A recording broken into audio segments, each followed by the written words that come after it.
It's for the Swindon end. We need indulgence for the Swindon end, please. Welcome back to Ice Sheffield then, as we have the elite final between the elite bottom place team, the Streatham Storm, and the Division 1 champions Swindon Topcats. The winners of this will have a place in next season's Elite League. I'm Adam Atman, and I'm delighted to say I'm joined by not one but two legends of the Elite League, and that is Louise Adams and Megan Stout. So thank you both for joining me. Absolute pleasure. The Swindon lineup is on the screens for us now. A lot of players that we're all familiar with, but for those at home who don't, maybe shall we point out a few to look out for? Definitely look out for the captain, Ellie Wallace. She also plays in the Elite League, and she's definitely a threat anytime she's on the ice. Yeah, I think if you're looking at like the Queen Bees, you've got Nora, you've got Lily, and then you've also got Jess Jones, who's put in a strong performance for Guildford this year. So a lot of standout names, and I think for me and D, definitely Amelia Williams. Yes, as I say, players you know well, of course, at the Queen Bees as well. And looking at Streatham, who are playing for their Elite League lives here. Again, particularly you, Megan, because you played there a couple of seasons ago, so some familiar ones there.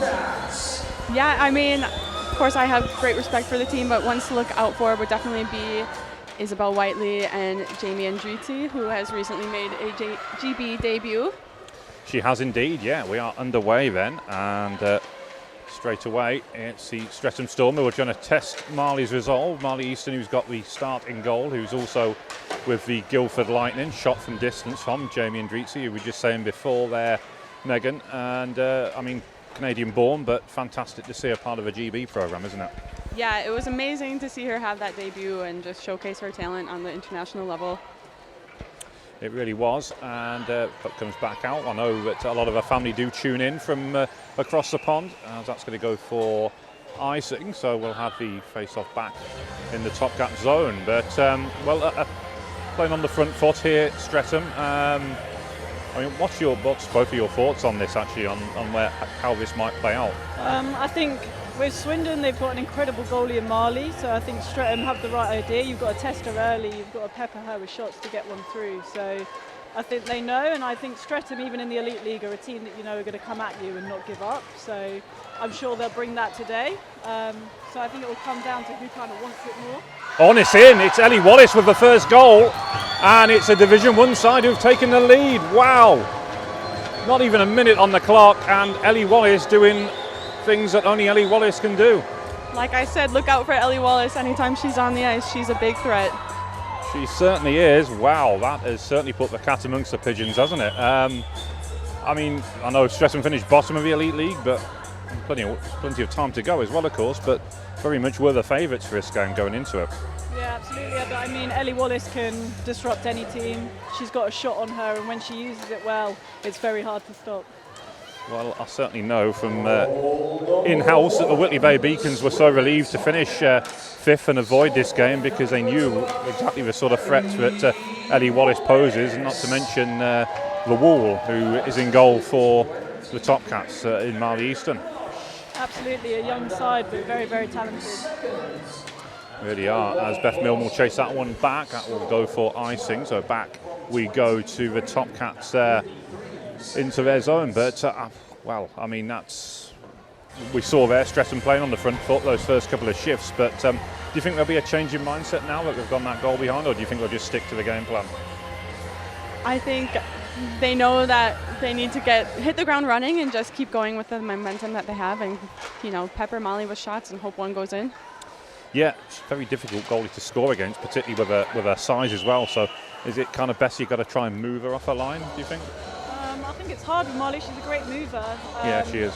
Sometimes I think maybe just a straight shot, but it's got to be very well placed, because she does read it well. She's got good reactions. And yeah, I mean, it's not a goalie that I would look forward to playing against. Not in this sort of game, certainly not. As Chantel Eyre will sit and serve a penalty for the next couple of minutes. So, well, that's exactly what the Storm didn't need, was to kill a penalty. So the Topcats going on the power play, and there's going to be a lot of firepower out there, led by Lily Endicott.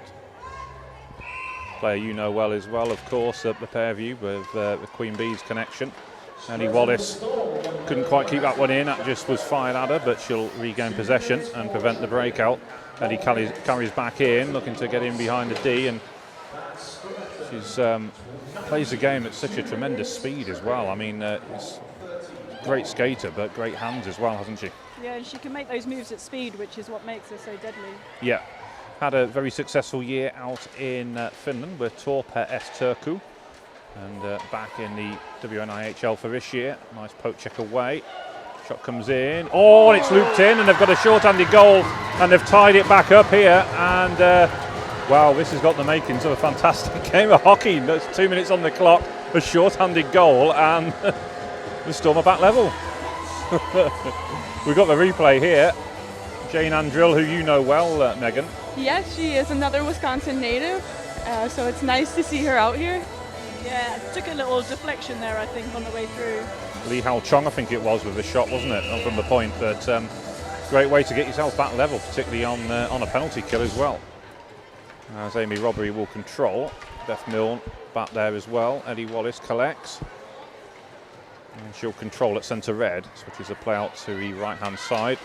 Storm will blast it clear. Nora Egri will have to get back. Izzy Whiteley will charge this one down as well, and Marley will control. But she'll hold on there. But yeah, I mean, what a way to start the game with 2 goals like that. As face-off will take place to the left of Marley's net as she's looking at it. And it looks like it's Abby Minter to take the draw for the Topcats against Izzy Whiteley of the Storm. Across to Jamie Andritzi, fires, but it's wide of a goal. With a player coming across to block her off, and it will be the Topcats who carry out once again with Miley Drazy, who's up from the back, a good young defender. Lee Hao Chong, who scored that deflected equaliser, carries the puck into a corner. Jamie Andritzi will help her out. Want to defend pretty deep here, the Storm. Still with 37 seconds left on the kill. Look back.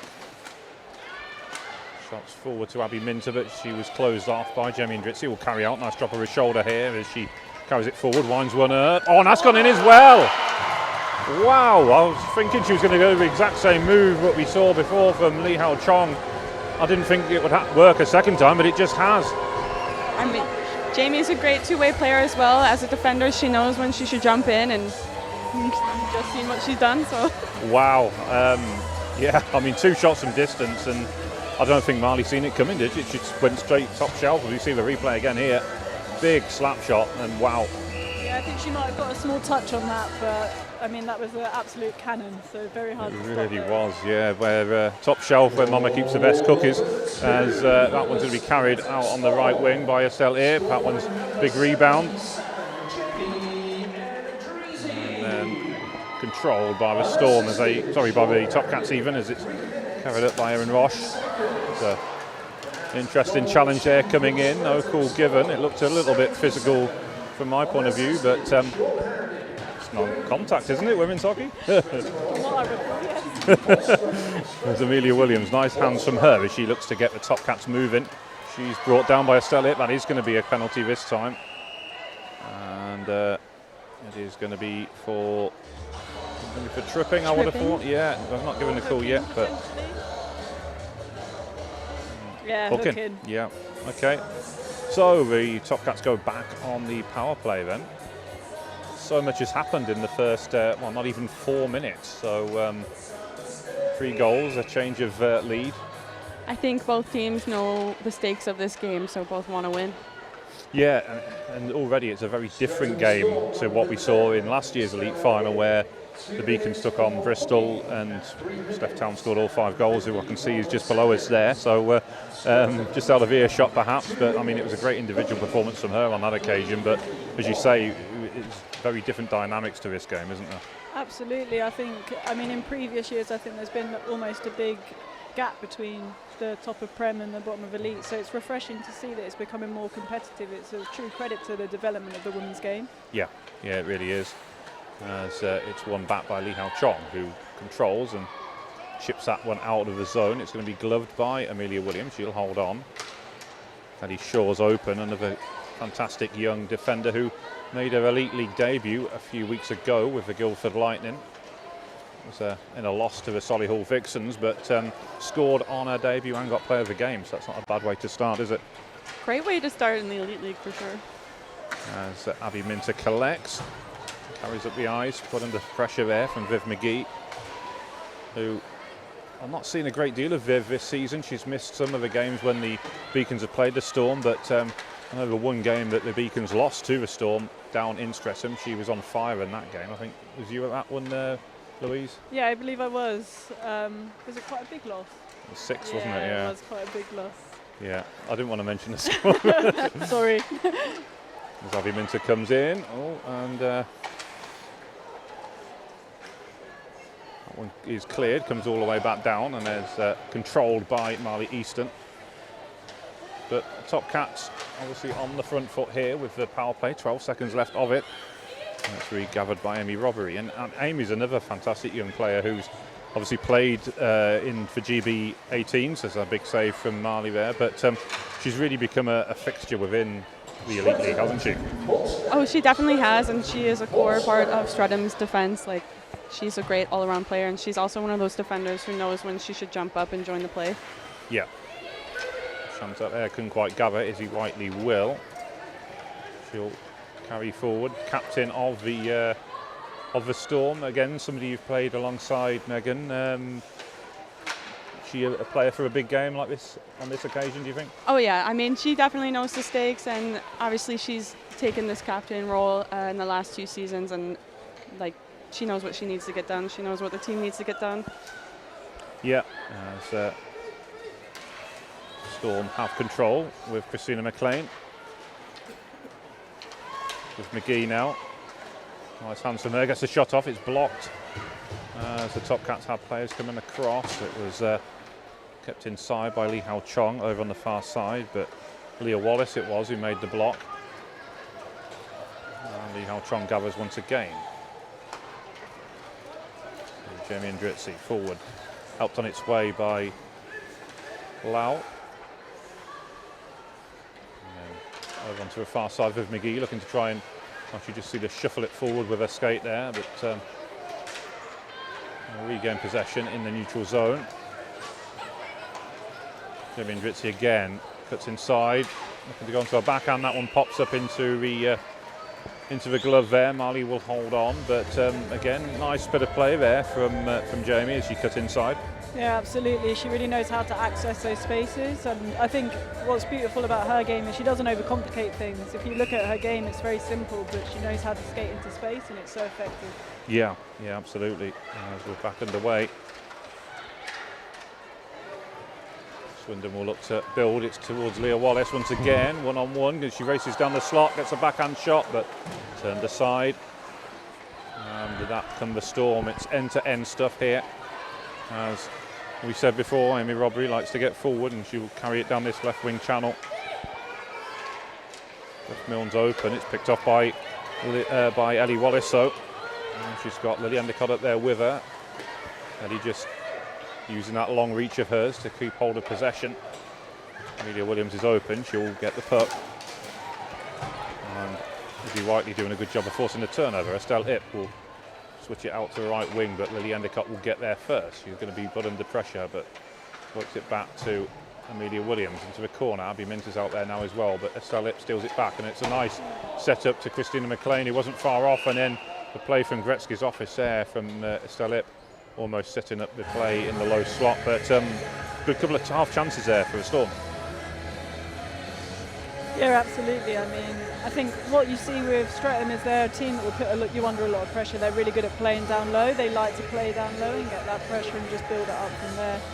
You're going to see them go 100% every shift on every game, so it's quite a pleasure to play against them, but also not, because you know that whenever you get that puck, they're coming after you. Yeah, absolutely. As puck's in the corner, Storm will control. Estelle Ip sets it up. McLean gets a shot on net. Estelle was a player who you both played with briefly last year with the Lightning, and she's a very quick skater, isn't she? Yeah, she is. She's always super speedy when she's in the offensive zone. Controlled by Izzy Whiteley behind the back of the net. Again trying to set up Jamie Andrizzi, but that's been put home. And the Storm now have a 3-1 lead, and I think it was Estelle who got the finishing touch there. Yes, it was. We were just talking about it, we've got the replay here, but Fan got it initially there from Lee Hao Chong, but the move kept going. Izzy Whiteley controlling behind the back of the net there, and again, fanned effort, but it comes through, and Estelle had time. Swindon just couldn't clear their lines, could they? Nice quick reaction from Estelle as well to get on that puck and just shoot it on net. Yeah, it really was. There's a slight delay before they got the puck and restart the game. Controlled by the Storm then, and Beth Milne as she strides forward. So having gone that early goal down, the Storm very much in control now at 3-1. Yeah, I think the experience is starting to come through here. You have that experience of playing at that elite level all year, and you bring that into this game, and just that experience of having people that have played the game for longer. Yeah, and that's very true. Swindon are a very young team, aren't they? Whilst a lot of them are playing with the likes of the Queen Bees and Guildford, as you say, we don't perhaps have that amount of experience that the Storm have, and that's telling right now. Yeah, I think the experience teaches you how to handle moments where you maybe go a goal down and how to react to that and have that strength to come back. Yeah.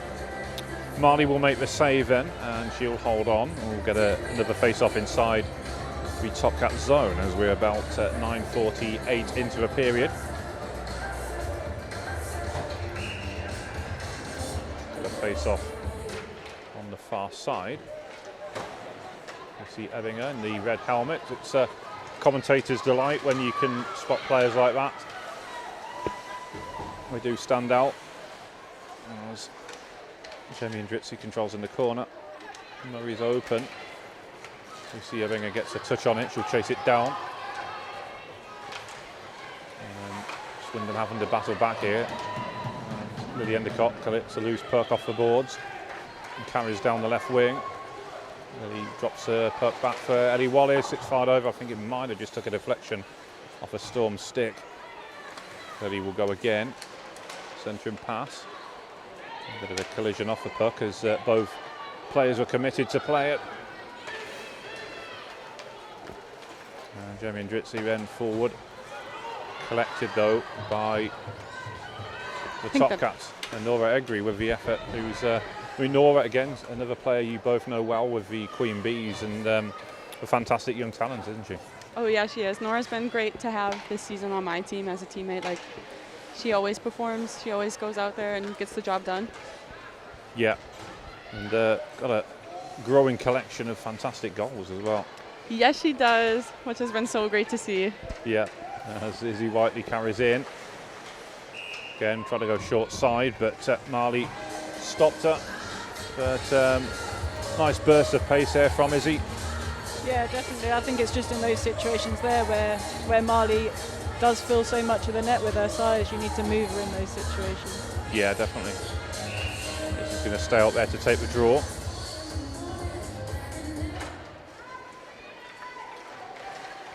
Nice pass through from the point, and it'll come back to Beth Milne again. She'll go once more, picks out Estelle Ip in the right wing side. Izzy Whiteley will control. Over on that far side. Nora Egri gets a piece of it, and the Swindon Topcats will look to carry out. Switching the play out wide left, and then it's banked off the boards. Still with the Storm though, and Izzy Whiteley controls in front of her bench. Challenge coming in on that far side. It was the number 34, Natalia Roldenmerk. Air and Jane Andrill up on these near boards, but back with Leah Wallace, Ellie's younger sister, who plays on D, and good young defender who, a lot of them do playing for Swindon, loves to get forward. Yeah, I think it's the new style of play though, isn't it? I mean, if you look at the modern game, Ds are rush Ds. Yeah, they are. They have to know when to jump up in the play. Yeah, and Swindon have a lot of them. As the shot comes in, that was almost the fourth. But still with the Storm, and Amy Robbery finds Chantal Air, who it's like a mini spinorama there. She released a shot. Amy Robbery Shots charged down. Beth Milne will go across, but won't be able to keep it inside and collects in front of the Topcats bench. Leah Wallace, quick look over her shoulder. Got Ellie Shaw alongside her. Chantal in the corner, just behind Viv McGee. Challenge comes in, but puck comes up on these near boards. Beth Milne, who's up there as well from the back. Chantal goes in to help her out. And Beth Milne comes out with it. Work back to Lily Endicott to pick off. And off the boards and out as Viv McGee will control. Just under 7 minutes remaining in the period then. A 3-1 lead to the Storm, having gone a goal down. And Ellie Wallace gets in behind Amy Robbery. Nice cut back, but nobody really getting into that low slot position. Control on the far side by Maria Murray. It goes into the corner. Comes back off the boards. Amelia Williams controls.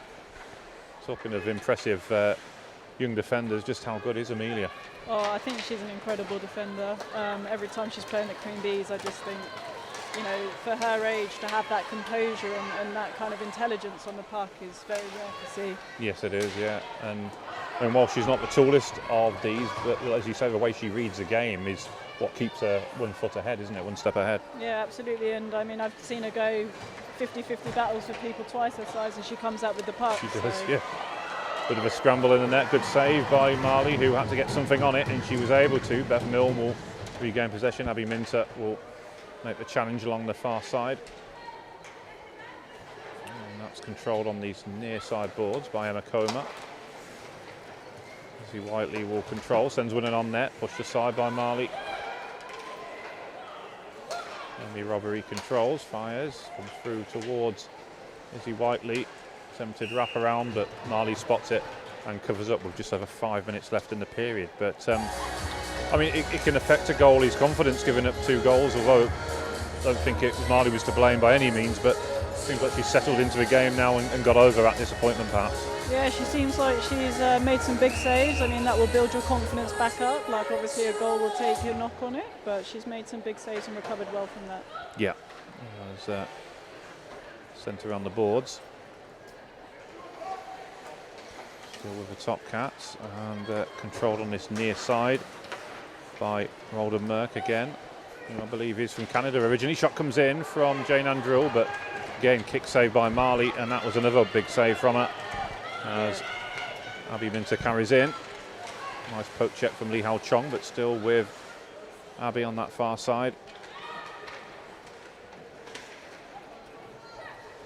On this near side, Jane Andrill looking to get the break on, but it's played forward by Howe. Chantal comes just off the heel of the stick, and Poppy Howe again trying to play out, but Jane Andrill on her doorstep closes down and steals the puck back. Into the corner. Ting Lau in the corner as well, trying to work it around the boards, and gets a bit of support coming in from Lucy Ebbinger, who always battles hard on that third line. Hard working player. Lee Hao Chong back off the boards.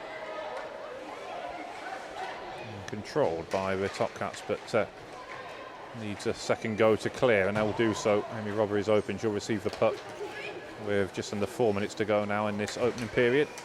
Centering pass to Yuk Ting Lau, but couldn't capitalise on it. Lucy Ebbinger will dig the puck back out. Nobody in the middle, but it was a good idea. It was almost a perfect setup into the low slot net. Maybe rushing the passes a little bit there, Streatham. Yeah, I think Streatham, they play extremely well below the hash marks, and sometimes I think they like to play in that slot area and sometimes just force a pass in there, which is very effective because they play that aggressive game and they shut down and they get those rebounds well and they get those dirty goals. Yeah. But sometimes that comes with forcing passes that maybe don't come off. Yeah, that makes sense. As on that far side, it's Izzy Whiteley. Picked off by the Topcats though, as they look to play forward. Ellie Wallace just letting it sail into the offensive zone. More just to make sure she wasn't offside. As Estelle switches a play, it'll be picked up on the far side, back with the Topcats. as they look to try and get themselves back into this elite final, or elite playoff game I should call it really, as Ellie Shaw sticks with Christina McLean, who gets a shot on the turn, and that was actually a fiercely driven effort, got a lot of power in that shot. It's been great to see Christina make a big return to the ice. Yeah, I mean, Christina's always been an impact player, so she always goes out there and does her job as well. Yeah, I was going to say, another one of your former teammates a couple of years ago, I don't know if you noticed it, but Lucy Gruber was goalie at the time. Yeah. So we had that moment of a McLean and a Gruber. Any die-hard fans out there will appreciate that, I'm sure. There's 2.5 minutes to go in the period. But, Lucy Gruber now part of the Whitley Bay Beacons, of course. And almost Jane-Ann drilled through there, but Beth Milne has to check back and control. Amy Robbery will gather behind the back of the net and control as she carries out. Finds Jane-Ann Drill with a nice tape-to-tape pass. So with Drill as she fires that one with almost like a one-timer really, as she chopped away at it. Cushioned back by Lily Endicott. I'm going to go whistle there, and looks like it is going to be a penalty on Viv McGee. Viv, who played well for the GB under-18s for those couple of years and was part of that team that got silver medal in Istanbul in 2022.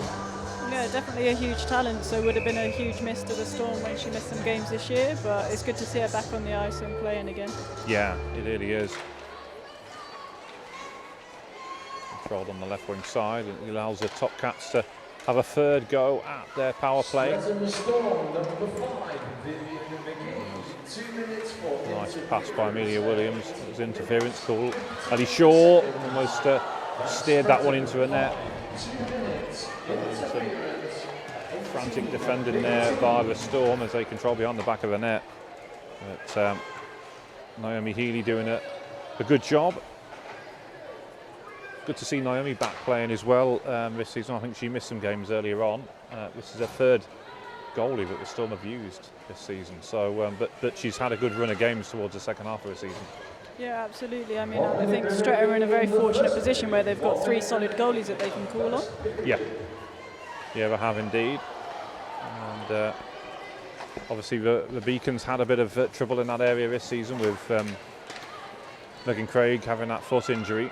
So Lucy, who had signed as a forward, had to deputise in goal, and obviously Sam Bolwell had to help them out as well. But it's, as you say, if you've got 3 on your books to begin with, that gives you a massive advantage. Yeah, and I mean, having Gruber there that can do both is a huge asset. Yeah, it is. Yeah, because obviously she made her name as a goalie, and a very good goalie she is, but people don't realise just what a good outskater she is as well. Yeah, absolutely. Definitely got some wheels on her. She has indeed, yeah. Complements the top 3 or 4 players on the forward lines for the Beacons as it's controlled and cleared by the Storm. That will, with 20 seconds to go, that will force Marley Easton to control. And that will do it then. I should have said that was how many seconds was left in the power play. That's the end of the period. So the Storm will have to kill off the remaining 16 seconds of it. Well, we're going to take a short break. We'll be back with you in just around 5 minutes' time, so please don't go anywhere.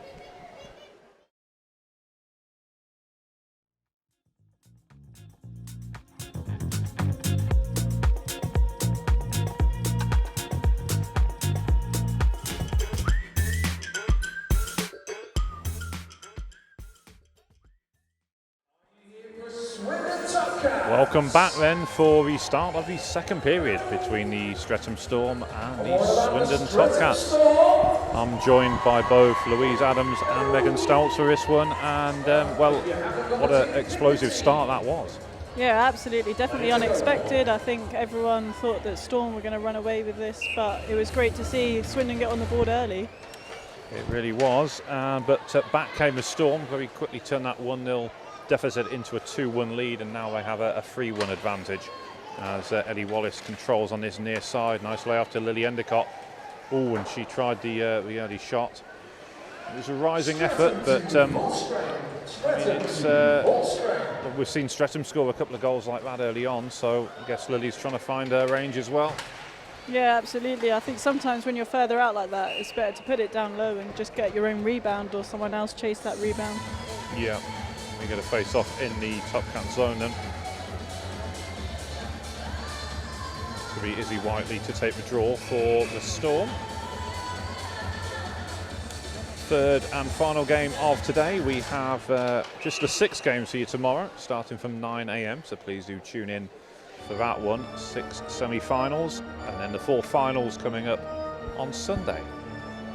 Izzy Whiteley will take the draw once again then, as we go again.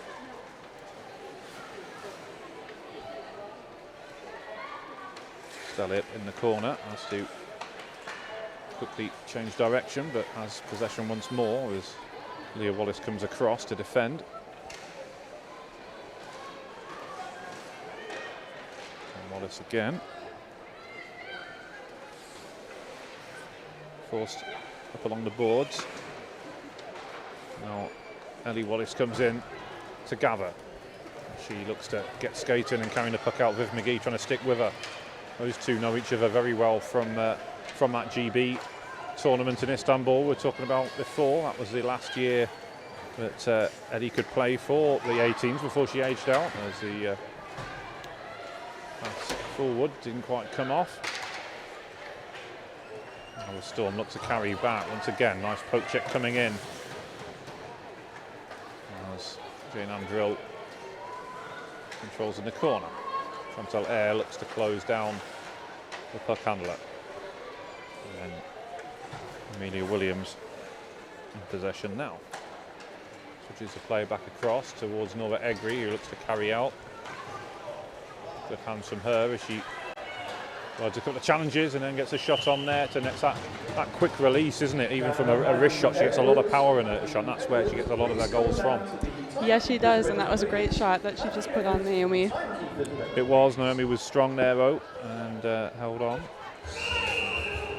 Looks like the Storm running through a couple of personnel changes there. Nora's line will stay out there. Abby Minter to her left. Izzy Whiteley wins the draw. Maria Murray on that far side, who looks to carry out, but Abby Minter gets it back under control, banks it off the boards, goes into the corner. And then Jamie Ndritzi will leave it in the end for Murray, who carries out. Controlled in front of the player entrance. Over on that far side, switching the play now to Christina McLean. Fired it on net. That's going to be gathered in by Marley. She was actually had time to release the puck there. We got a message in at the break through Twitter asking about why is Ellie Wallace allowed to play in the elite for the Queen Bees and for the Swindon Topcats, and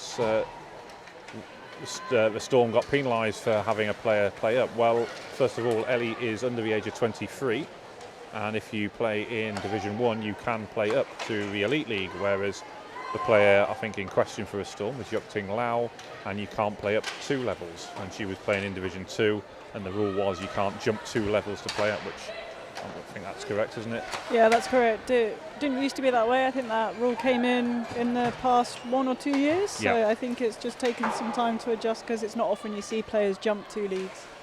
That's right, yeah, because I know in the past the Whitley Bay Beacons had allowed to play Joy Hurst. In fact, she scored the Beacons' very first Elite League goal, and she's captain of what was then, well, what is now called the Division 2 North. But yeah, I think it did come in at the start of the season, and that is the change. You're no longer allowed to have GB internationals play in Division 2, which is why Ruby Newlands can't play for Beacons 2 either.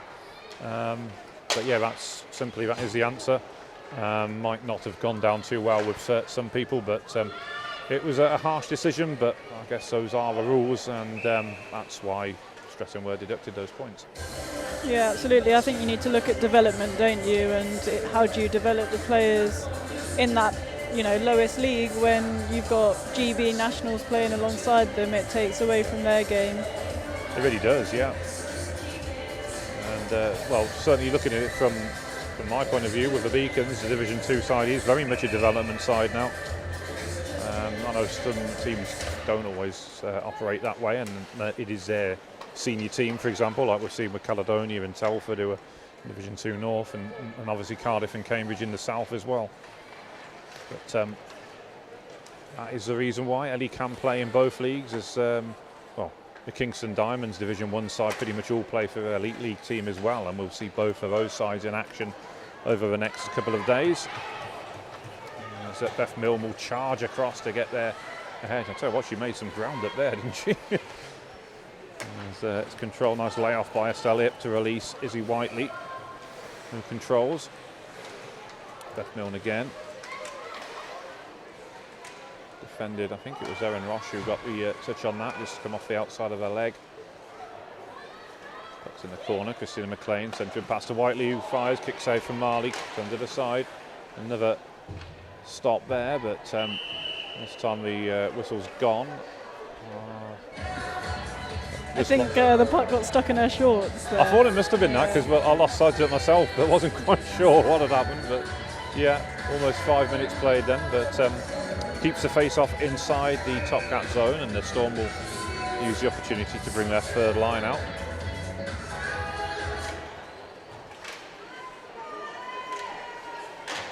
Shot from distance, turned aside. Here Wallace, we're trying to work it along the boards. Eddie Shaw will collect. Banked off the boards towards Ellie Wallace, and she defends against Yuk Ting Lau. Li Hao Chong now, who's dual citizenship of both Luxembourg and Malaysia, I believe it is. Plays for Luxembourg internationally, though, part of that development league that they have at international level, which I believe Ireland's a part of as well, aren't they?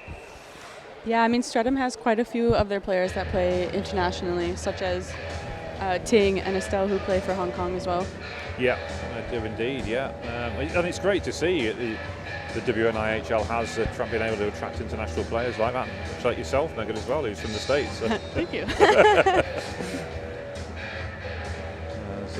We've got a face-off on the far side in the Storm zone. Lily Endicott will take the draw. Bank off the boards. Nice hands from Amelia McGinley, Amelia Williams even, to avoid the challenge coming her way. It's not the first time we've got those two mixed up, but both Queen Bees players, both playing in Swindon as well. I know Amelia has played games there this year, and he's from the Swindon area. Forward. Jen Indritz will get there first, but we'll get a whistle on the plate, and that will bring the. I think it's going to be a nice and cool, isn't it? That's the decision, so it'll bring the play back down the other end of the ice. With McGee's line will stay out there for the Storm then. Lily Endicott will duel it out with her.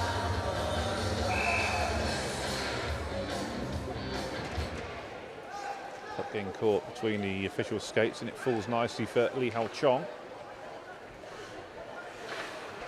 Sent forward, and it's cleared along the left wing side as the Storm push out, but controlled by the Topcats and Marty Drazy.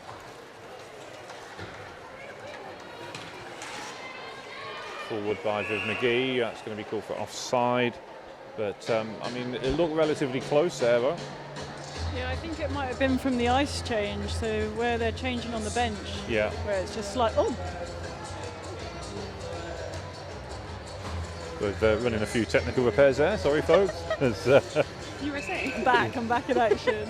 Yeah, when it's the blue line and the benches like that, it can make it very challenging, and you almost have to have the person on the door being super aware of that. Yeah, I mean the second period is always difficult because you have got that long defensive change, and I know a lot of venues are different, but yeah, I guess it doesn't help, does it, when you're coming off a gate there and you are naturally going to then be in an offside position. Yeah, no, definitely not. And I think there is some rinks where it's just one door and it makes it a bit more simple. Yeah, Kingston being one of them, of course, as Izzy Whiteley in control. As forward come the Storm once again. Shot on net, took a deflection off defender's stick on the way through. I think it might have been play on the far side there. I couldn't quite see who it was. still with the Storm and Beth Milne again. A shot taking a bit of a deflection on the way through. McLean. And now Izzy Whiteley will control. Going to side.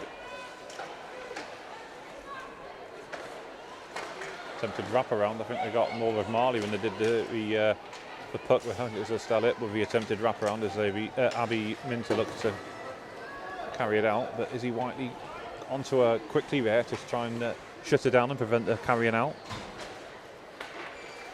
Zara Berwick finds Abby Minter. Zara, who's joined the Topcats mid-season. She's with the Guildford Lightning in the Elite League, but had extra ice time again, benefiting from it. And another player under the age of 23, and somebody you both know well from your time with the Lightning, a very good young defender, isn't she? Yeah, I think, and I also think like with this rule with the under 23s, it's great that they can get more ice time, especially where ice time's so limited in this country. It's great to develop the youth and see them playing for more than one team. It really is, yeah, as you say, particularly with the women's game as well. Ice time is a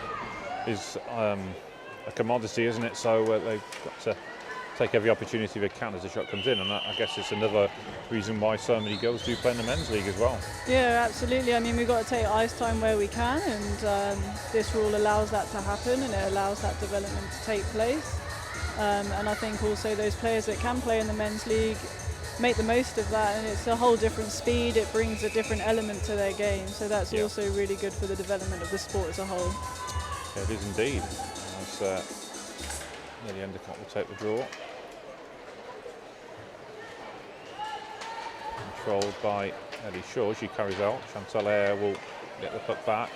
Puts across the high slot, fires, deflects away, and it's just about cleared by the Topcats, who, regardless of the outcome of this game today, they still will be in playoff action tomorrow as they look to win the Division 1 playoffs. That's going to be their aim, having clinched the regular season title.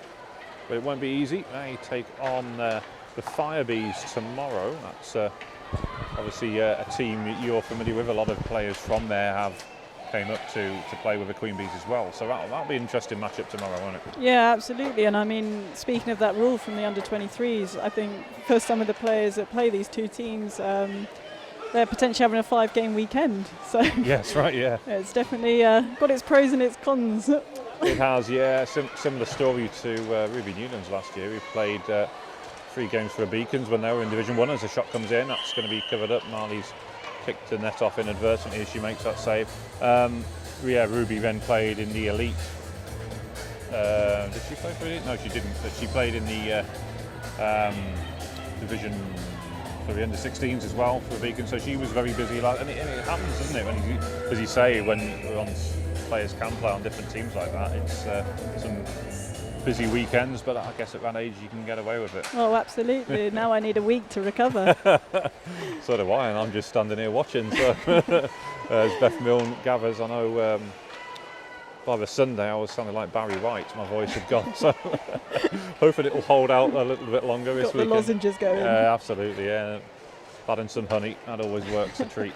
As carried out on the far side, but I wouldn't have it any other way. 13 games across 2.5 days, isn't it? So great value for money for anyone who's here or is enjoying the streams back home, and I do hope you are enjoying the coverage so far. As carried back in by Christina McLean, forward to Beth Milne. Now controlled by Amelia Williams as she'll look to get Swindon going forward. Picked off by Viv McGee, who works hard off the puck just as much as she does on it, and Beth Milne now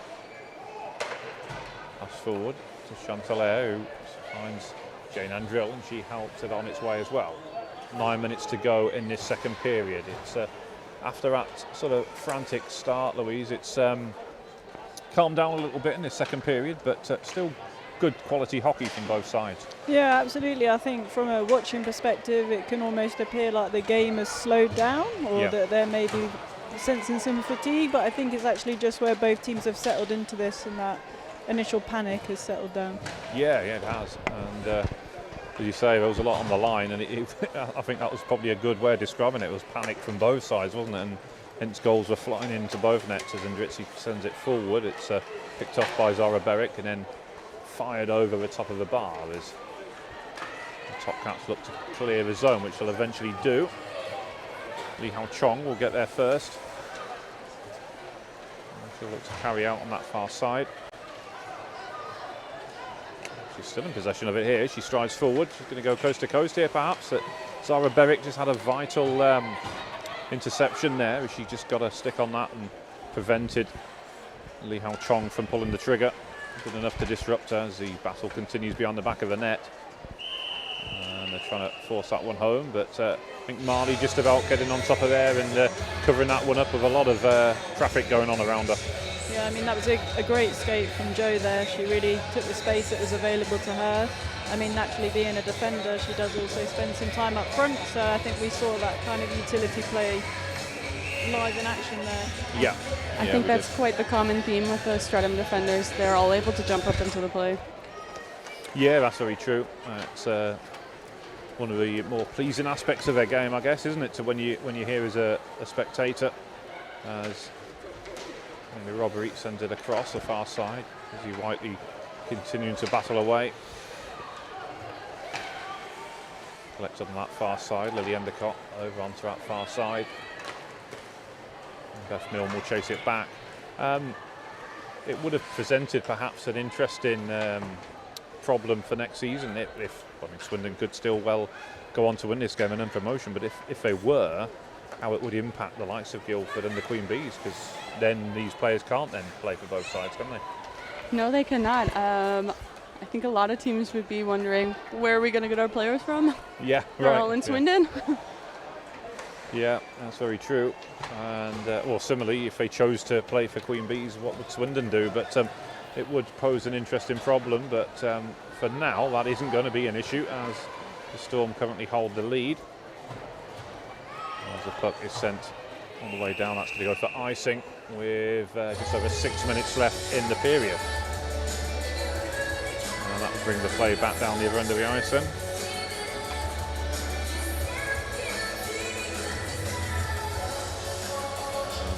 And we shall see Nora Egri take the draw against Viv McGee. Minto almost stealing in there, but Jim Ndritsi being able to reposition. And Christina McLean will play it forward. Chantal just having to back out of it. She's back, having missed a substantial part of the season through injury, so she made the last game of the season, or last couple, but about 5 or 6 games I think she missed, which she took a bad hit into her boards, which I think damaged her back, is what she was saying. But good to see her back, and this was her first season in the Elite League, having played with Solent for the last couple of years, but essentially jumped up 2 levels, which isn't easy to do, is it? No, not easy at all, but I think you can see from her points in the games that she has played, she's definitely got an eye for the back of the net. She has, yeah, and that's I think, well, that's going to be a penalty. I don't think Jane Andrill's too happy about that. And it's somebody you know well, Megan, of course, from back home, but I don't think she's too happy about the decision. Jane Andrews always plays a physical game, so I don't know if some girls aren't used to that. She's always been physical. Yeah. She was so happy in the tunnel beforehand, singing away as she was coming onto the ice. But it is going to be another power play to the Swindon Topcats, as there's a bit of discussion there, as he Whiteley just expressing their feelings to the officials. But do you think it was the correct call there? Put you on the spot a little bit. I mean, I think so. It definitely looked a bit as an interference. I mean, obviously it brought Nora down, so. Right, yeah, so my thoughts were it was the correct call. It did seem physical, but as you say, it's I suppose a bit of a mismatch if, as you say, Jane's used to playing that style, isn't she? Whereas Nora is quite small, isn't she? Yeah. There's further discussion going on with the officials, but it's great to see that there is a full official system for these games, and that they're all female officials as well, which has always been a good thing at these finals weekends. Yeah, I think it's great that they're able to bring in so many refs and, of course, female refs and have that representation out there, especially for this weekend. It really is. I know in previous years, Zora Gotlebet's been part of that as she's been brought in from the international officiator. Somebody, again, you played alongside the year. She's here the this Lightning. weekend too. Oh, she is here? Yep. Oh, excellent, great stuff. There you go. But somebody played on your line the year Lightning won the Plus 2 years ago. Yeah, absolutely. I mean, I think me and Zora linked up really well when we were at Guildford. She's definitely a very talented player. Yeah. Back home in Hungary these days, but as I say, played very well that year, and it comes back loose, and Christina McLean will clear. As we're in the early stages of his penalty kill, it feels like it's been going for a while because we had that delayed stoppage, but it has just started. It was a body check call, as Amelia Williams will collect on this near side. And they look to try and build some momentum here, still with Amelia. She has worked some space for herself, but just sticking on her a little bit. There will be an ice cut at the conclusion of this period as Ellie Wallace controls. The Endicott having to be alert there as the puck come towards her, but Christina McLean was already onto it in a flash, and she will hold on. Moving to the corner with Ellie Wallace and Ellie Shaw as well, who, for anyone who hasn't heard it, she did a really good interview for local news on the start of the season when Swindon's Link Centre rink was closed after some storm damage. It flooded, but spoke well and gave a good insight into what was going on and the difficulties being a young player in Swindon and not getting the ice time. Control on this near side.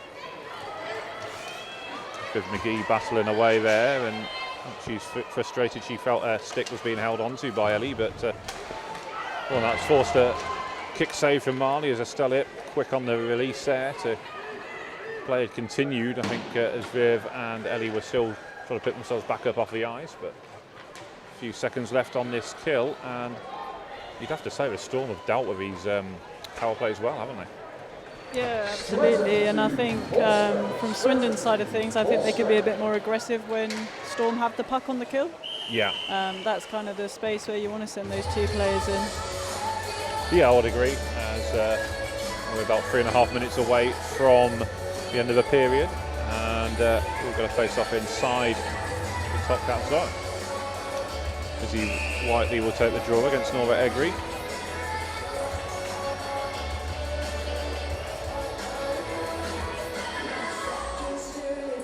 Just waiting for another player to come out. Now everyone's in place, back underway, and Beth Milne took a couple of controls before firing towards goal.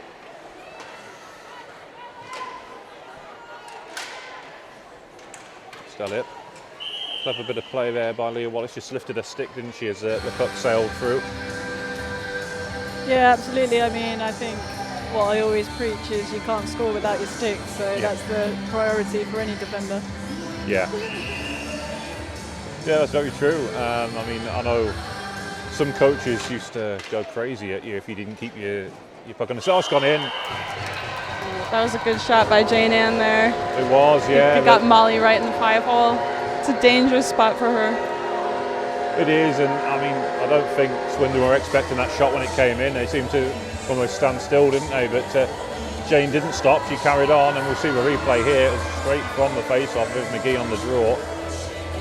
And it comes out, a nice little lay back by Chantal Eyre, and Jane Ann drills it into the bottom of the net. Yes, she does. As we get a face-off back at centre ice then with 3.5 minutes to go, and again they've just killed off that penalty, and then a little bit of momentum there, and they strike. So it came at a great time for the Storm. As Lee Hao Chong will dump the puck in. Streatham Storm, scored by number 3, Jane Andrill. Confirmation then on Jane Andrill's goal, unassisted, they were saying, but looked to me like Viv McGee picked out Chantal, who in turn worked it back to Jane Andrill, but a bit surprised they didn't give the assist. That's one for the dubious goals committee. As I guess as we have the technology to see that replay back, I suppose we could decide it for them. But as the shot comes in, that's a nice diving save by Marley. She just watched it loop up into the glove. Molly's always ready to put her body on the line to stop the puck. She really is, yeah. Yeah, she's footballed you a few times this season, Louise, when we've played the Lightning down at the Spectrum. Well, you've scored some beauties against her as well, but it's been kind of frustrating, hasn't it? Because Beacons weren't able to get the win against the Lightning this season. Yeah, absolutely. And I mean, with Marley, I mean, I'd say this all day long. I think she's an incredible goalie. Definitely one that when I'm picking a spot, I have to think twice about it, because she does move so well, and she does cover that net so well that you have to really pick your spots, or you have to outsmart her. Yeah. As that one goes forward, it'll be Amelia Williams who controls. She'll carry out. Nice hands from her again as she advances up the ice. Ellie Shaw there with supporting her, but in the end has to dump in and allow her teammates to get set.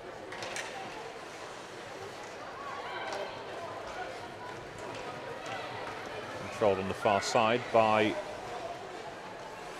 Amy Robbery, I think it is, who's up from the back. But back to Beth Milne. Picked off by the Topcats. Almost a perfectly centred pass, but it was picked off by the Storm. But good play all the same by Hannah Swans.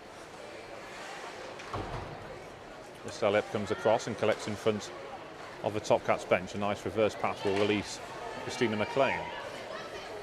Less than 2 minutes to go. Topcats having to battle away hard in their defensive zone here.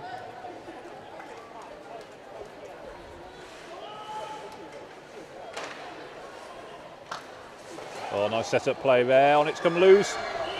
Oh, no. Marley, no goal they're saying, but I mean, I think Marley did just get back, and you can see the puck there bedded into the snow, but she had to have quick reactions there, didn't she? Falling back like that. Yeah, absolutely. And I mean, we can see from her effort how much she'll put on the line. I mean, her helmet's off, and she would literally do anything to stop that puck from going in that net. Yeah, she would. She's, you say, the effort she puts into every save, every game. And I think the teammates there quick to recognise the effort from her. Yeah, absolutely. Definitely one of those ones where you go and give your goalie a big pat. Yeah, it is. Back underway then. It's worked back from Chantal Air to Jemmy Dritzy. Kick save from Marley again and through traffic, so you can get a good look at it to begin with. 1 minute remaining in the second period. 1 minute remaining in the second period. Controlled and then back out to Jane Endrill. She helps it on its way. Again, another player with a different coloured helmet, which does stand out and does help you recognise them. I'll take all the help I can get. And again, Abby Minter with the red one for Swindon, and most of them either black or white. Yeah, Jane Ann's helmet, she's repping her university colours of University of Massachusetts Boston. I thought it must be something like that. And the same with the gloves, I'm guessing, as well. Yep. Yeah, we'll see as well tomorrow when the Caledonia Steel Queens come to play the Cambridge Kodiaks. One of their players, Jessie Malloy from Canada, she wears a yellow helmet, which I know some of the Beacons girls was calling her Skittles because it looked like a Skittle, which she found hilarious, but said it was basically down to, again, the colours of the team back home, Carlton Place in Ontario, which is a big hockey town, of course. But it's one of the things I love about following the WNIHL is these little stories and backgrounds of players and stuff like that, and you know, the origins of why they play with certain coloured helmets and stuff. There's just great stories to be had with every player, isn't there? Yeah, there definitely is. That will do it then for the end of the second period. There will be an ice cut, so at least that's what I was led to believe. We'll just wait on there a second. Yeah, it does look like we are heading back down the tunnel, so there'll be a 15-minute break. We'll be back with you shortly, so please don't go anywhere.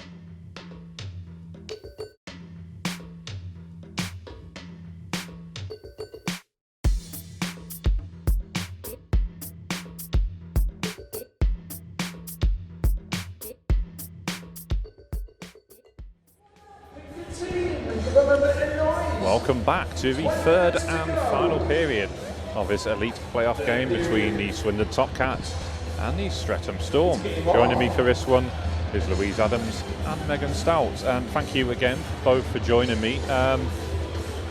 Comfortable-ish lead now for the Storm. So, I mean, how do you see this final period playing out?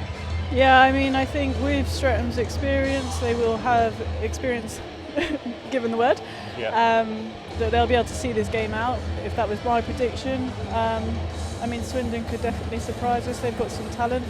All it takes is a couple of good shots on net and they're back in this game. But I don't really see that happening with Streatham's experience in this. Yeah, as you say, I mean, a game can change very quickly, as we saw with Storm getting those two great goals to turn a 1-0 deficit into a 2-1 lead.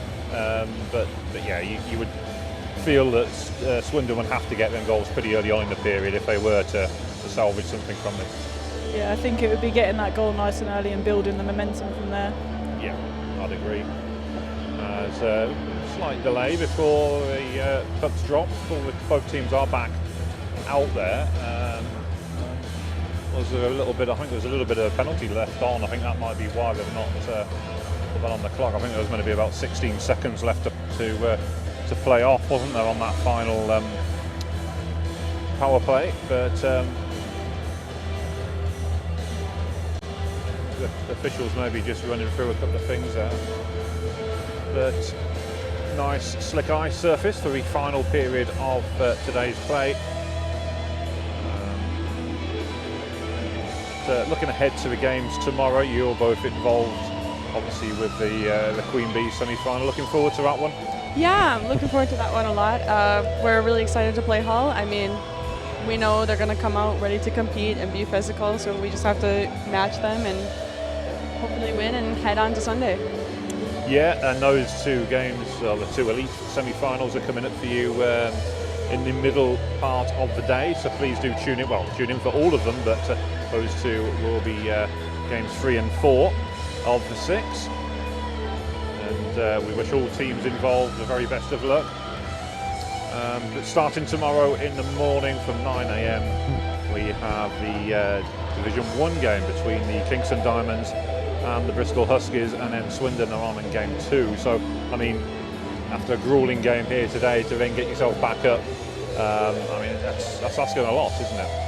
It's definitely asking a lot, especially when some of these Swindon girls also have to play another game tomorrow in the elite semi-finals. So, well, pretty much all of them do, don't they? Because most of them play with Queen Bees, but then there's quite a few play for Guildford as well. So, yeah, that's quite a big ask, isn't it?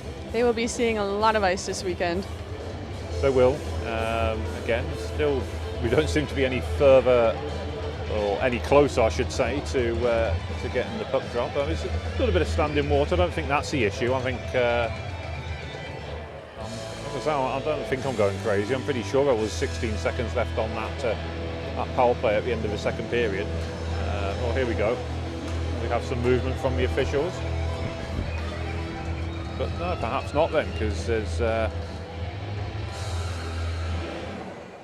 5 players out there for the Storm. I must be going crazy. A bit of a mirage in the desert, shall we say, as we're back underway, and Ellie Shaw has control of the puck. Just out of the reach of Ellie Wallace, as Jamie Dritz's pass is picked off by Lily Endicott.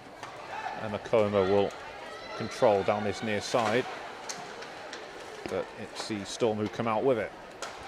And Leah Wallace even keeps it inside, uses the plexi to help it on its way, and then for the Endicott to Emma Comer. Nice hands from Ellie Wallace, couldn't quite get it past Christina McLean though. And then it's clear, it comes back down. Puck racing down to the far corner, and we'll see a icing call against the Storm, but a positive start from the Topcats there. Yeah, absolutely. Definitely got some good time in the offensive zone there and just putting that pressure on early. Yeah, Lily Endicott will take the draw against Izzy Whiteley.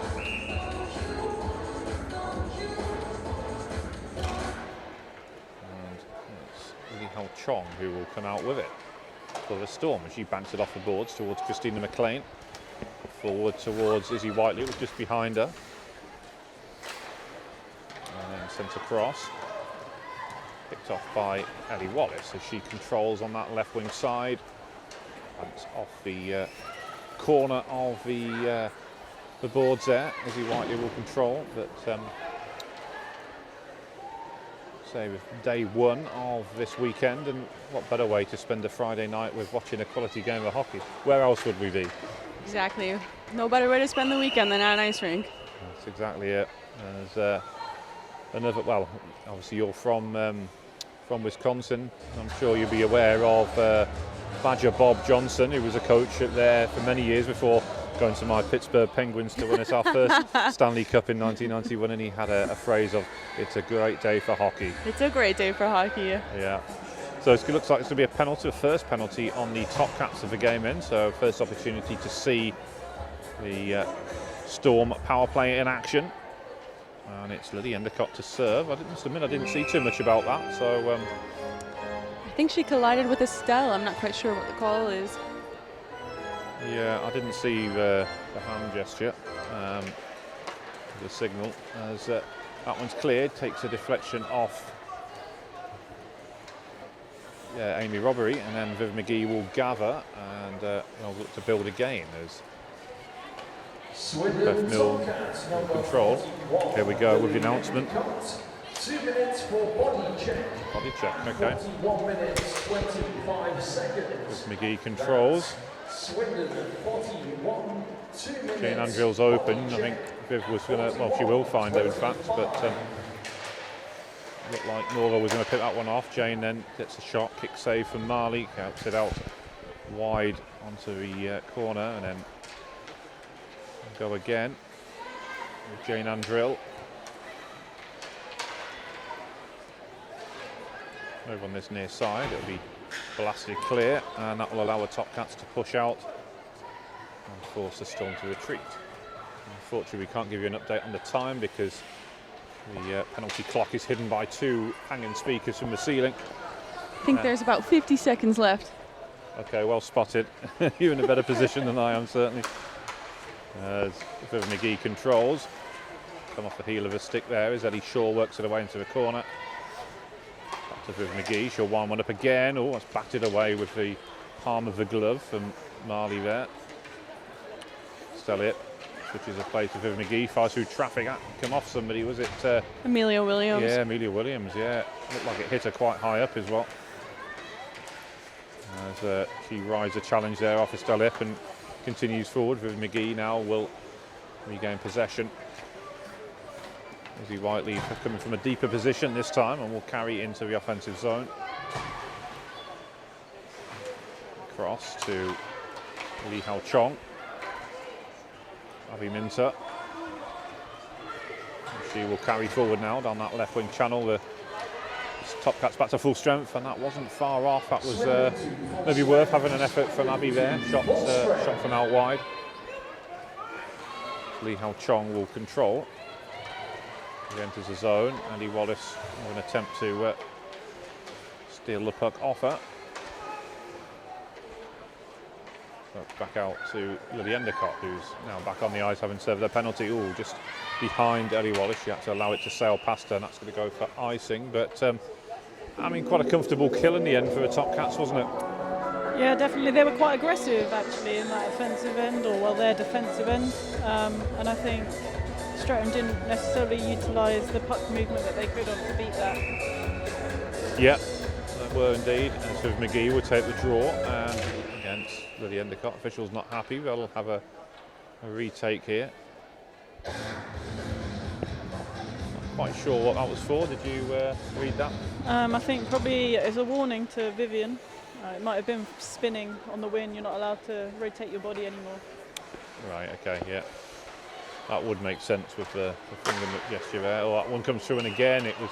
Puck seemed to swerve on a little bit there at the last minute, but Marley did well to hold on. As we're going to face off inside the Topcat zone. Close up there of Marley, who's, as I say, it's been difficult, those early shots that went past her. One took a massive deflection, and the second one seemed to sort of almost knuckleball through the air, didn't it, on her. as just about keep it inside with a Storm, and it will be Ellie Shaw who will drop back in control. Play forward, and Ellie Shaw will break the play up once again. We've got Zara Berwick alongside her, and it's Zara who controls now and will clear the zone with a clever pass out of the D. Chantal Air will chase that one back. So Storm look comfortable here with just over 15 minutes to go. Looking like they have retained their place in the Elite League for next season. I mean, they've looked good value for it so far, haven't they? Yeah, absolutely. I think Storm are a great team to have in the league. You never really know the outcome of a game when you're going against them. They could upset the top of the league any day. They're just a team that works hard and they'll grind you down anything.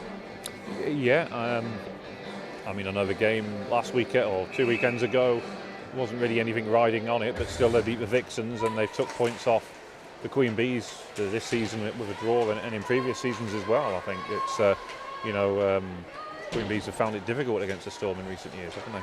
Yeah, absolutely. And I think it's a credit to the Elite League this year and how competitive it's been, that it could have been any three of the teams in the relegation game this year. It could really, yeah, you're absolutely right. And similarly, any of them three teams could have got that final playoff spot, which of course Kingston did. But the league has bunched up massively, hasn't it? Both at the top end and the bottom. And when you get in teams like Kingston taking points off the Queen Bees and the Vixens regularly, and the Beacons take it, well, winning in Solihull, it's great for the league, isn't it? And lots of surprise signings this season, which have really shaken up the league. Yeah, it has, and again, it's been great to see. And but as you say, it's just great to see that competitiveness across the whole of the league. It's not just one team running away with it at the top and one team being stranded at the bottom. It's great to see a much more balanced league, which we've now got, as Lucy Ebbingo is going to serve a penalty. As we have the NHL organ music playing in the background. Almost makes you feel like you're back home, doesn't it, Megan? Exactly. I must admit, I do miss my trips to America to see the NHL. As Estelle controls, but so this tournament, I wouldn't have missed this for a world, and it's fantastic to see so many quality players here this weekend. Amelia Williams, again, I've done that again, haven't I? Too many Amelias from Swindon or the Queen Bees, but Amelia Williams it was, who was on that far side looking to carry out. Now it's Nora Egri, and she's forced back into a deeper position by Estelle Ip. Nice drop pass, finds Ellie Wallace, she'll turn back the other way. Looks to get up a bit of a head of steam here. Lily Endicott, nice reverse pass, that will release Nora Egri. This is often known as the power play line, when you've got Nora, Lily and Ellie all on the forward line for the Topcats. Yeah, three dangerous players to have out on the ice at once. They are. I mean, they're all with the Queen Bees as well, but they're not necessarily always on that same line, are they? Izzy Whiteley almost got away there on a breakaway, but then just blew a tyre as she made that challenge. But yeah, just going back to what we said there, we're often on different lines. I mean, you've got Ellie on your line usually, Megan, haven't you, as the shot comes in? Yeah, Lily's normally with Catherine Gale and Rachel Cartwright, but that line works really well as well, and I love playing with Ellie, so yeah. I have no complaints. No, it's all good, isn't it? As shot comes in, Marley makes a save. But I mean, that almost breakaway there, Louise, from Izzy Whiteley, just couldn't stay on her feet. Yeah, I mean, when you're down on your belly like that, to get up and gain speed again, it can be quite a challenging balance of getting that forward momentum, but also maintaining your balance. Definitely a challenging skill to master. I don't know many players that would have been able to get up that quickly and carry up the speed to get that breakaway. No. I mean, anyone see me trying to get up the stairs early would see how I'd certainly struggle in that situation. But yeah, it was a good effort from Izzy to make the challenge in the first place, and then obviously Streatham always getting a shot there from Jane Andrill on the attempted wraparound, and they went close before, forcing Marley into a save, so they're continuing to go for it here with just over 12 minutes remaining. Yeah, I think Streatham's a team that can press you for 60 minutes. A lot of teams tend to back off at a certain point, lose the legs, or they just settle into a game or get comfortable with their lead. But they're a team that no matter what the situation is, they'll press you. Yeah, I seem to remember the Beacons' first game of the season up in Hiltheads, and they had a healthy lead, but Izzy Whiteley got a goal late on in that game. And then similarly, when they won the game 6-0, it was a closer game than the scoreline would suggest. It was, I think, 3-0 for later, well, going down the stretch, but they got 3 goals late on as Jane Andrill collides with Emma Comer there. But, as you say, they continue to play, and even being having a 3-goal lead with what was it, 2 or 3 minutes to go, they wrapped the scoreline up on that occasion. As Amy Robbery will go into the corner and dig the puck out, sends it over. It'll be carried up this near side by Christina McLean. Leah Wallace clears, and then she'll get it again as Erin Roche helps her back. That's looked like hooking, but she quickly released the stick, didn't she? Yeah, I mean, I think it impeded her ability to move forward. I think if the refs maybe had a different view on that, it would have been called. I'd say it impeded her, certainly, yeah. We'll get a face-off inside the zone. As Yukting Lau will take the draw. Maria Murray on this near side, sends it around. Lucia Binger battling away on that far side once again. Had a quick chat with her on her way in earlier on this afternoon. She was looking forward to the game, the challenge. And so far it's gone her side's way. She's actually from the same neck of the woods as I am originally. So we often catch up and talk about life in the East Midlands. As that one hits the back of the net, and it's Lee Hao Chong with another goal. That's fantastic. Fantastic finish. That was a beautiful goal. We'll wait to see that one back on the replay. See here, we're carrying it up on that far side. She did it all herself, didn't she? Carried it up from the back, almost going coast to coast. Backhander there, top shelf. Wow. Yeah, to beat a goalie near side on your backhand, that's no easy task. Just another instance, though, of a D jumping up and making plays happen. Yeah, and I mean, she is good at doing it, as Swindon have called a timeout here. Swindon calling 30 Just over seconds 10 timeout. minutes to go in the game, but at 5-1, you'd say it's probably done now. Yeah. Yeah. No, but, you know, both teams have put up such a strong performance, but at the end of the day, like, Streatham has a lot of experience within their team, and Swindon's quite a young team, and you know, they're still really incredible, and I know they're going to continue to push for the Elite League in seasons to come, so it's exciting to see. It is, yeah, and well, it looks like they are going to remain in Division 1 for next season, but you would think they'll be the team to beat again next year, wouldn't you? Oh, 100%. Swindon has always been the team to look out for. Yeah, they have. And I mean, they were second last season in their first season up, well, second only to the Beacons, who of course won every single game, so that was no mean feat for the Topcats given that situation. And he provided a decent challenge in that Division 1 playoff final last season as well. Goal number 5 for the Streatham Confirmation Storm. on that goal then for Joanna Lee Hao Chong. 33, Jo Lee Hao Chong. Collected by McLean and attempted to give and go, but Amelia Williams will gather. 49 minutes. Control, stretch past Emma Comer, tips it on its way to Jamie Andrizzi. So a corner that will be whistled for icing, and brings the play back down into a Storm ice with less than 10 minutes remaining in the game now. But see what the Swindon do here. I mean, you know Gareth well, Louise. What do you think he would have been saying to his players there? I think one thing about Gareth, he's always very positive on the bench. I think he, going into this game, knew that they were a young team. They were coming up against a team with a lot of experience. So I think he's probably just going to tell them to make the most of this opportunity where they're playing against that elite side. I mean, playing this level of hockey at the start of the weekend will only bode well for them when they're playing against teams that are down in the Premier League. It's bringing that gear, that next level to those games, and just setting the tempo based off of this, really.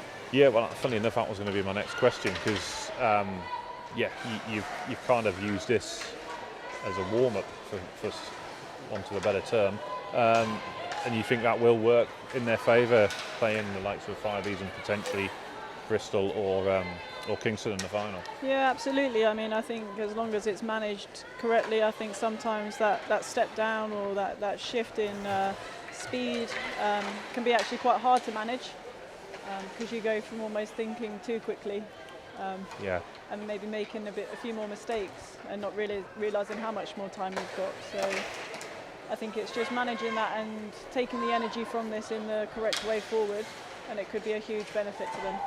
Yeah, makes sense. As Chantal Air sends it across, Emma Comer gathers. Controlled by Amelia Williams.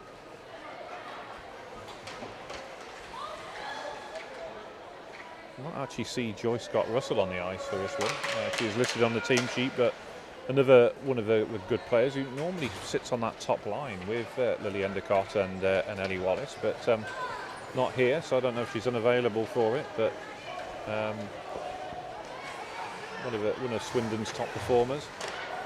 I wonder if maybe she'll join for the next 2 days. Potentially, because there's exams and stuff going on right now, isn't there? So it's a difficult time, of course. I know only too well with my own daughter going for her GCSEs right now. As that's picked off with Marie carrying forward. Nice poke check away by Miley Drazy, who again, one of the younger players on what is a young team in Swindon, but another player who looks like they have a bright future in the game.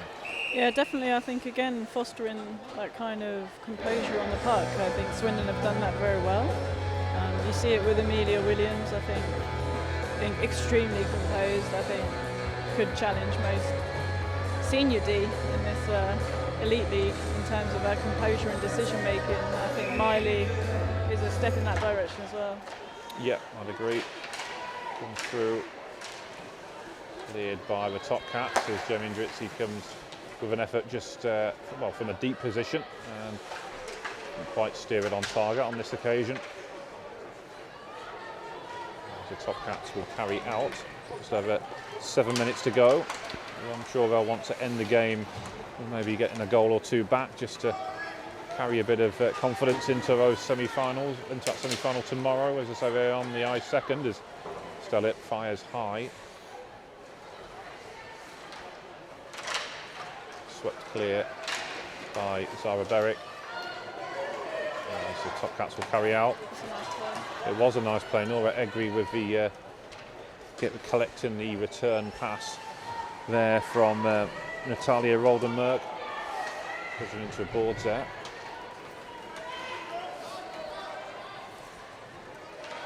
Control on the blue line as the Topcats look to try and carry back in. Stellit looking to help the puck on its way, but it's charged down by the Topcats. Now Jamie Ndritzi's got space to advance. Thought about shooting. She'll drift wide as Leah Wallace forces her out there, and then collects the loose puck on the far side, switches the play with Jane Ann Drill.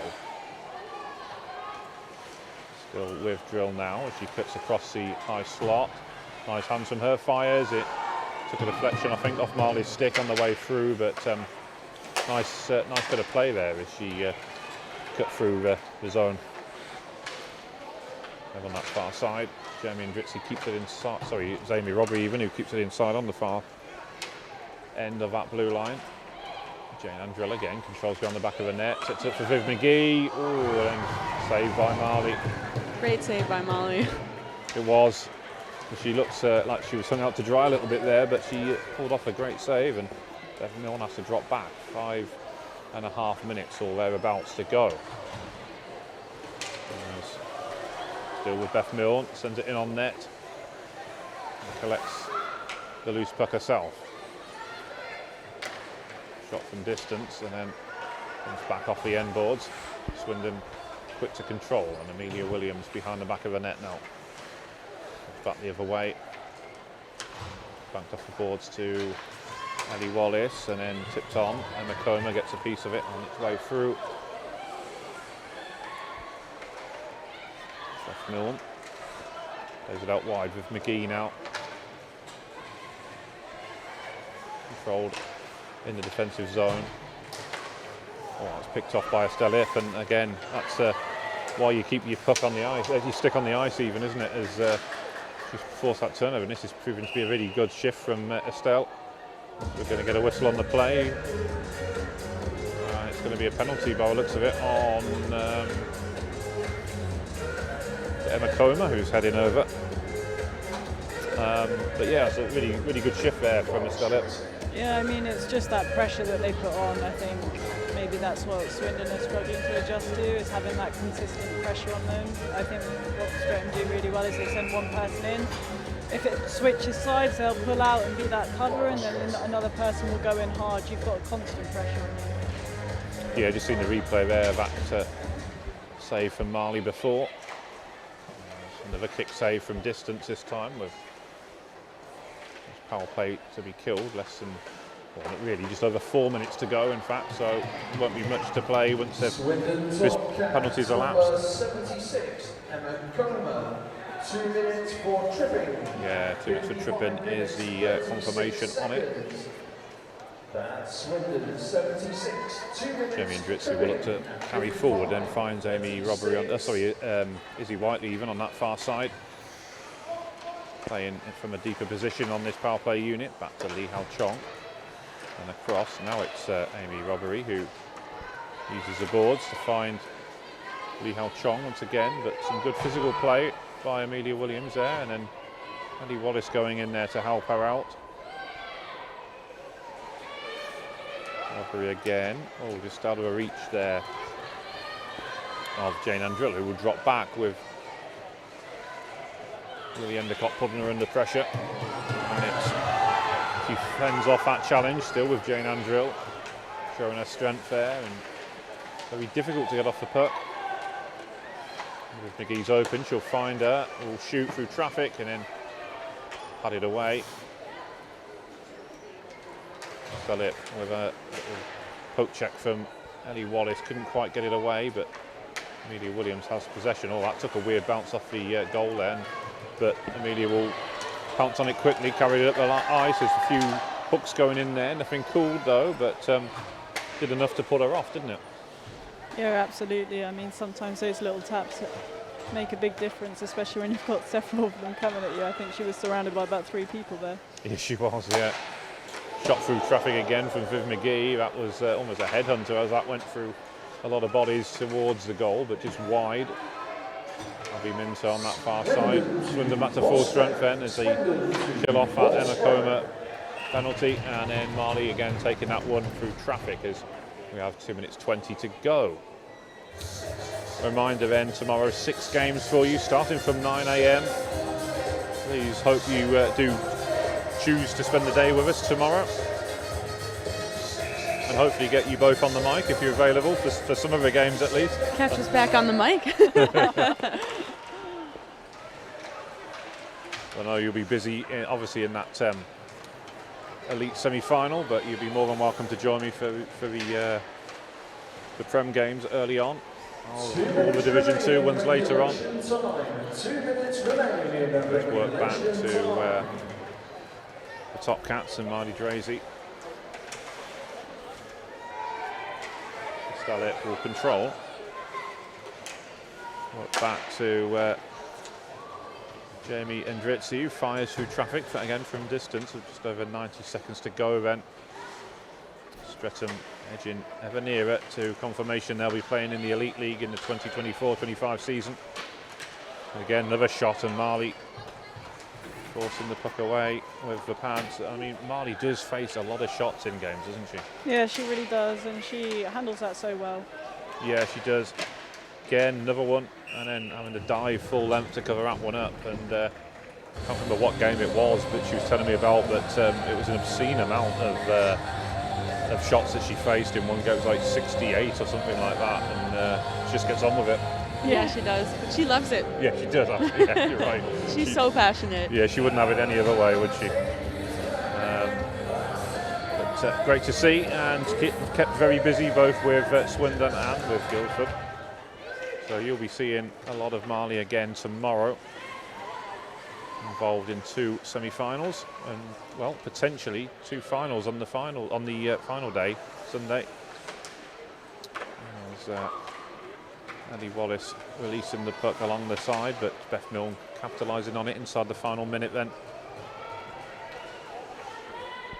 Beth Milne up from the back, she's still charging forward even this late in the game. Chantelaire working it back. Beth Milne will chase that one down into the corner. Yeah, Beth is one of those players who just never takes her foot off the gas. Yeah. Yeah, we were lucky to have her at Whitley Bay for a couple of years just prior to lockdown, from Scotland originally, but now relocated to London, and it's very much the Storm's gain. As Viv McGee will chase that one down the boards. But this is the one and only game we'll see Streatham on this weekend.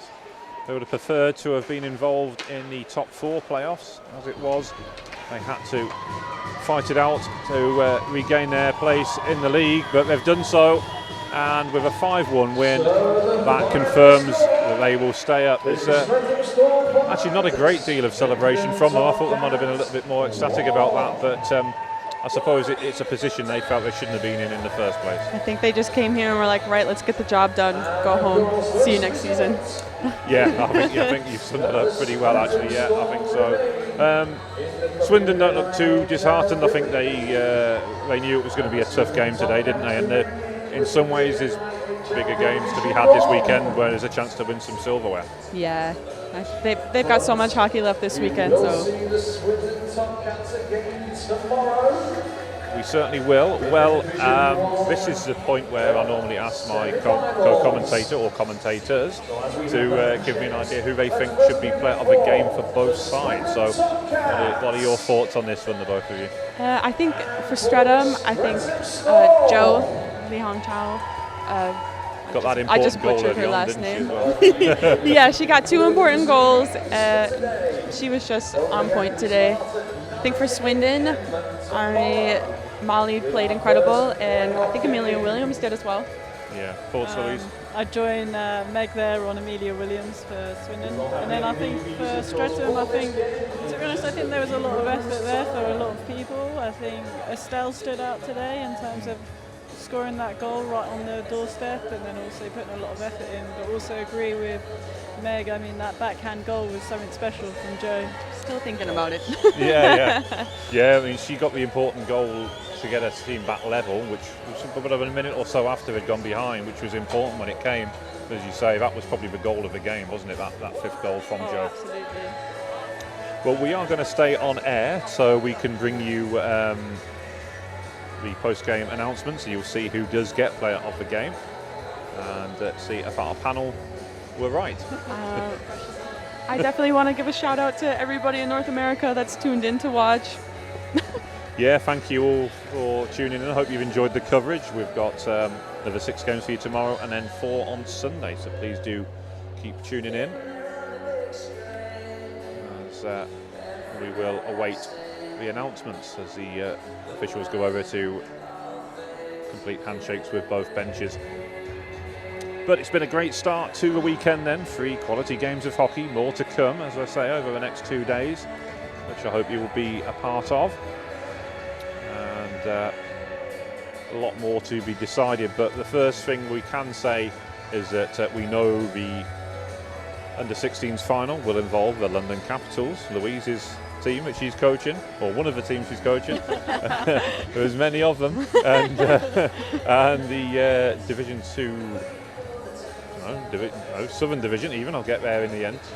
Champions, the Chelmsford Rattlesnakes, so that will be the final. That has been confirmed already, and we will know that the Streatham Storm will be in the Elite League next season, so it will be as it was this year. It's the first time for a long time that the same 6 teams will be there for a second season. Yeah, absolutely, and I think, like we've said throughout this year it's been very competitive, so I think it's nice to keep that, especially as it's been so unpredictable this year. It really has. So the Swindon Topcats player of the game. Number 30, Marley Easton. Marley Easton, yeah, you were both in agreement there.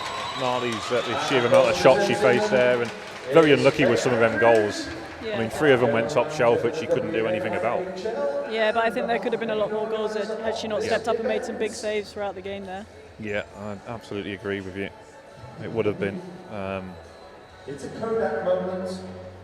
So Marley gets the player of the game for the Topcats. I'm sure she'll be pleased about that. She'll be pleased about her own performance, although we'll be disappointed that they didn't get the win. But after speaking to her in the week, she knew this was always going to be a tough game.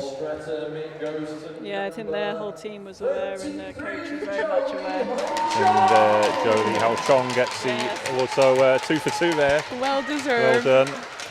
And yeah, as you say, well deserved. A great performance from her. Set the example early on, and that goal, I'm sure, will be played back once it has been made available on YouTube. So that when this weekend's over, you can catch that on Pyro's account on YouTube. So please do check that out at the end of the tournament. That concludes this game and today's play. We'll see you all again on 9 o'clock tomorrow morning. But in the meantime, thank you from myself, Adam Matman, and also from Louise Adams and Megan Stokes. Thanks for having us. See you tomorrow. In the meantime,